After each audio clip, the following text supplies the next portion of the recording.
There's something to be said about early Android when it comes to Motorola. Back before Google bought them and then Lenovo bought them, they just had a certain style that was just truly beautiful in my opinion. Up there with HTC, Apple, Motorola just had a certain flair to it in my opinion. With the backs of their phones, sometimes even featuring carbon fiber. Even if it was fake, it was still a really good look. And at the peak of this design, in my opinion, is a device we're going to be looking at today. It's the Motorola Droid Razr XT910, also known sometimes as the XT912. We're going to see if it's still usable in 2024. So let's jump straight into this.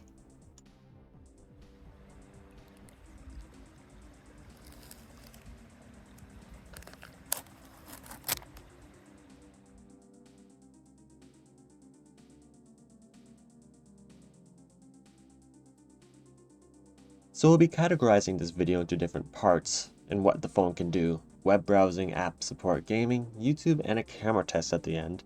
As for the browser, as you can see, it scores a really good score in the HTML test, meaning I'm not going to really test that much sites. I'm just testing one site here because honestly, any site you're thinking of in your head right now, it can run this. It's the browser, the stock browser that comes with Lineage OS for Android Nougat. So overall, yeah, it runs really, really good. So for browsing, I'd give this probably an 8 out of 10. Maybe if you throw a really heavy site at it, it can slow down a little bit, like I guess Apple's site or something else, but 95% of sites will load fine. Just gotta give it a second to load, depending on your internet speed. But overall, not bad at all. Next up, we're just going to be going over general app support, like stuff you'd find in the App Store or just APKs, so like Pinterest, Instagram, Twitter, just, yeah, general apps. As to what this device can run, it can run stuff like Instagram completely fine, other than Reels.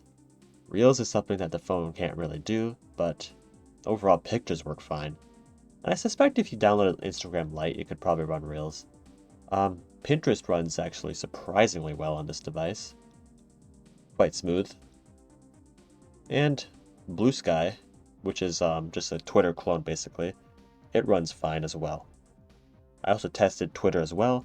Didn't get in the recorded footage, but Twitter runs fine as well. So Blue Sky, Twitter, Threads, just those general Twitter clones and stuff, they all run fine. Discord also works quite well.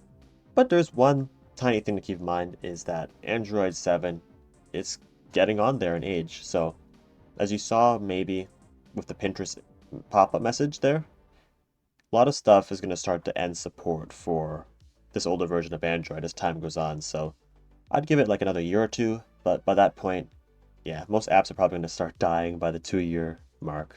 So use it while you can. Maybe you can try to get a better ROM for the phone, but I'm pretty sure Android 7 is the highest this thing is going to go. So overall though, as of the making of this video, it's still quite usable. But who knows for how long. I'd give it a 7 out of 10. Although, never try any banking apps on this thing. It's a bit too unsecure for that. And next up, just for the fun of it, because why not, a little bit of gaming. We tested 2 different games, Minecraft and Smash Hit.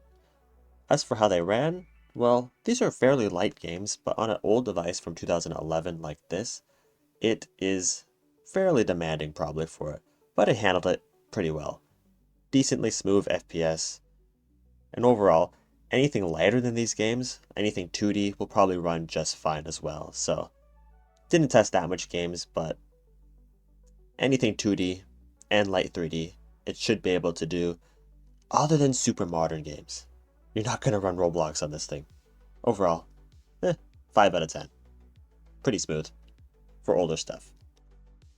Now, because I don't have Google Play services running on this phone, mainly because it helps speed it up a lot when you don't have that on older devices, I can't run YouTube, but I can run a third-party client of YouTube.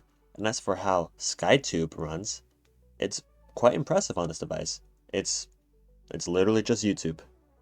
Pretty normal stuff. You can watch videos, search any YouTube channel, you can save bookmarks and download videos. It's actually a pretty impressive client. and it runs perfectly on this old device from 2011. You'll be able to watch all your favorite YouTube videos at, I think, 720p. I'm pretty sure that's the resolution of this screen. Might be a bit less, but it still looks quite nice on this screen because it is AMOLED. Overall, I'm inclined to give this a 10 out of 10. It's a perfect client. Can't really fault it at all. And lastly, and probably my favorite, it's time for the camera test. How does this old 2011 8 megapixel still camera do in 2024? Sit back, relax, and here's some pictures, and maybe some video. Enjoy.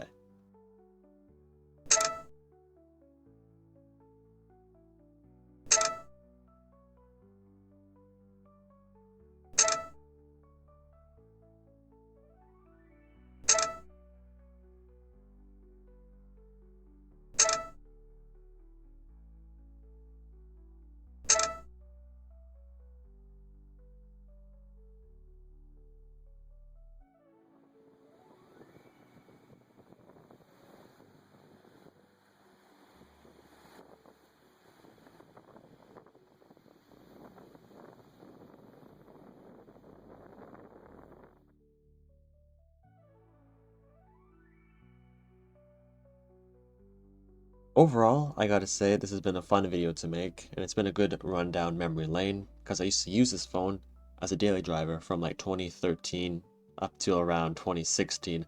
So it's been great to see this phone revived with a semi-modern version of Android. Not super modern, but you get the point. A custom ROM.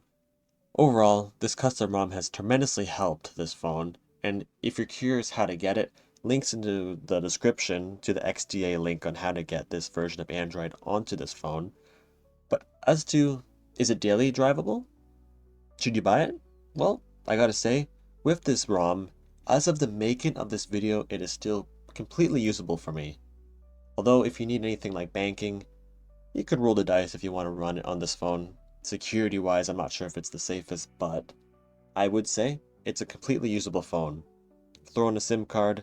There are 4G LTE variants of this phone, which means well, LTE is going to be around for a long time to come, so just make sure you get that right 4G model, because there is a 3G and 4G model.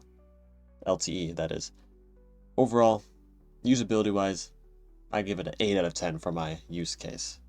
Not bad at all, although time will start to whittle away at this phone because of that older version of Android, despite it being custom.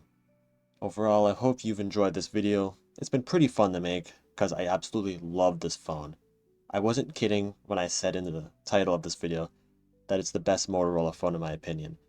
It looks beautiful. It's a thin phone, one of the thinnest phones, beautiful carbon fiber look on the back. I love that bump on the back. It's just overall an awesome looking phone. I wish Motorola would release a modern version of it. Hope you've enjoyed. See you around and hope to see you next time. Peace.